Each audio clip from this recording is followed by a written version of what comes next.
Today we conclude the prosecution of a case that transfixed this country back in December of 2013. At that time, a newlywed professional couple had just completed a joyful day of holiday shopping in one of the most exclusive malls in this country. And in an instant, their lives were shattered as they became victims of an extraordinarily brutal act of violence. As they returned to their cars, Dustin Friedland was set upon by a group of carjackers, pistol whipped, shot in the head, and was left to die in the arms of his wife, Jamie. 4 arrests were made. The first case against the getaway driver, Basim Henry, went to trial a year ago. He at that time was convicted and was sentenced last June to life imprisonment plus 10 years.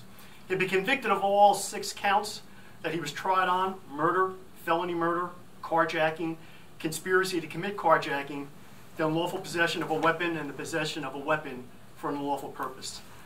The remaining defendants were sentenced today by the Honorable Judge Michael Raven, who presided over the original trial. The individuals were sentenced after having pled guilty late last year. The sentences handed down by Judge Raven today are as follows.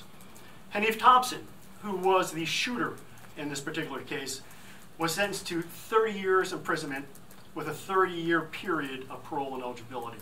That means he cannot be released for 30 years. He pled guilty to felony murder and the unlawful possession of a weapon.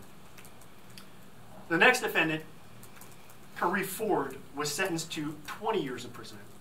He pled guilty to first-degree carjacking, and under the No Early Release Act, he will be eligible for parole after serving 17 years. That is, he must serve 85% of his sentence before he becomes eligible for parole.